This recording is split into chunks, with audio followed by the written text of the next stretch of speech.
राष्ट्र आज अपना 75वां स्वतंत्रता दिवस मना रहा है। प्रधानमंत्री नरेंद्र मोदी ने नई दिल्ली में लाल किले की प्राचीर से राष्ट्र ध्वज फहराया और देश को संबोधित किया। प्रधानमंत्री ने राष्ट्र निर्माण के लिए सबका साथ, सबका विकास, सबका विश्वास और सबका प्रयास का आह्वान किया। श्री मोदी ने कोरोना महामारी के खिलाफ देश के संयुक्त संघर्ष की सराहना करते हुए कहा, वैज्ञानिकों और नवप्रवर्तकों ने वैक्सीन और अन्य उपकरणों के लिए भारत को आत्मनिर्भर बनाया। श्री मोदी ने कहा कि केंद्र सरकार ने तय किया है कि देश के सभी सैनिक स्कूलों को देश की बेटियों के लिए भी खोल दिया जाए। सभी सैनिक स्कूलों में अब बेटियां भी पढ़ेंगी। श्री मोदी ने कहा कि आजादी के अमृत महोत्सव को 75 सप्ताह तक मनाने का निर्णय लिया गया है। ने तय किया है कि देश के सभी सैनिक स्कूलों को देश की बेटियों के लिए भी खोल दिया जाएगा। देश के सभी सैनिक स्कूलों में अब बेटियां भी पढ़ेगी। देश ने संकल्प लिया है कि आजादी के अमृत महोत्सव आपको मालूम होगा, हमने इस आजादी के अमृत महोत्सव को 75 सप्ताह तक मनाना तय किया है। 12 मार्च से शुरू हुआ है और 2023 15 अगस्त तक इसको चलाना है। उत्साह भर से आगे बढ़ना है और इसलिए देश ने एक बहुत महत्वपूर्ण फैसला लिया है।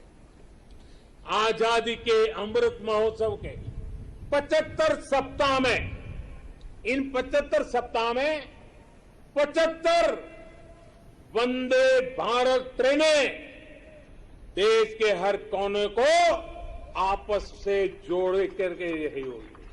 भारत को आधुनिक इंफ्रास्ट्रक्चर के साथ ही इंफ्रास्ट्रक्चर निर्माण में होलिस्टिक अप्रोच, इंटीग्रेटेड अप्रोच अपनाने की बहुत जरूरत है। भारत आने वाले कुछ ही समय में प्रधानमंत्री गति शक्ति का नेशनल मास्टर प्लान, उसको देश के सामने करोड़ों देशवासियों को सपना करने वाली एक बहुत बड़ी योजना लेकर के हम आपके सामने आने वाले हैं, उसको लॉन्च करने वाले हैं। भारत आज जो भी कार्य कर रहा है उसमें सबसे बड़ा लक्ष्य है जो भारत को क्लाइमेट जंप देने वाला है, क्लाइमेट के क्षेत्र में क्वांटम जंप देने वाला है, वो है ग्रीन हाइड्रोजन का क्षेत्र। ग्रीन हाइड्रोजन के क्षेत्र के लक्ष्य की प्राप्ति के लिए मैं आज इस तिरंगे की साक्षी में नेशनल हाइड्रोजन मिशन की घोषणा कर रहा हूं। अमृतकाल में हमें भारत को ग्रीन हाइड्रोजन के प्रोडक्शन और एक्सपोर्ट का ग्लोबल हब बनाना है। ये ऊर्जा के क्षेत्र में भारत की एक नई प्रगति, उसको आत्मनिर्भर बनाएगा। प्रधानमंत्री ने अपने संबोधन के दौरान कई योजनाओं की घोषणा की। हमारे मैन्युफैक्चरर्स को इस बात को कभी नहीं भूलना होगा कि आप जो प्रोडक्ट बाहर बेचते हैं वो सिर्फ आपकी कंपनी के द्वारा बनाया हुआ सिर्फ एक पुर्जा नहीं है, एक प्रोडक्ट नहीं है। उसके साथ भारत की पहचान जुड़ी होती है, भारत की प्रतिष्ठा जुड़ी होती है, भारत के कोटि कोटि लोगों का विश्वास जुड़ा होता है। मेरे प्यारे देशवासियों, मैं इसलिए मैन्युफैक्चरर्स को कहता हूं, आपका हर एक प्रोडक्ट भारत का ब्रांड एम्बेसडर है। जब तक वो प्रोडक्ट इस्तेमाल में ले आया जाता रहेगा, उसे खरीदने वाला कहेगा, बड़े गर्व से कहेगा, सीना तान करके कहेगा, हाँ ये मेड इन इंडिया है। ये मिजाज चाहिए।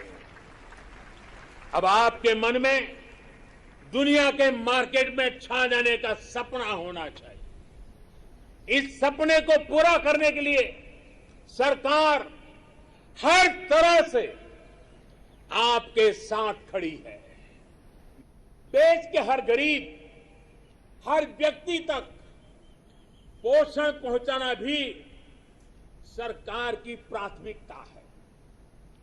गरीब महिलाओं, गरीब बच्चों में कुपोषण और जरूरी पौष्टिक पदार्थों की कमी उनके विकास में बड़ी बाधा बनती है।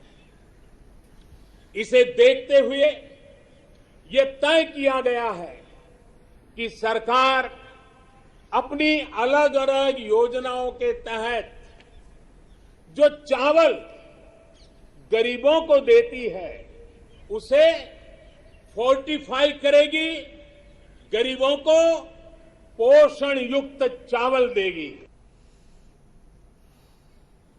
लाल किले की प्राचीर से राष्ट्र को संबोधित करते हुए श्री मोदी ने 75वें स्वतंत्रता दिवस पर देशवासियों और दुनिया भर में उन सभी लोगों को बधाई दी जो भारत से और लोकतंत्र से प्रेम करते हैं। उन्होंने अपने महान देश के लिए प्राणों की आहुति देने वाले स्वतंत्रता सेनानियों को याद किया और उन्हें श्रद्धांजलि दी। श्री मोदी ने टोक्यो ओलंपिक्स में देश को गौरव दिलाने वाले सभी प्रतिभागियों को भी शुभकामनाएं दी।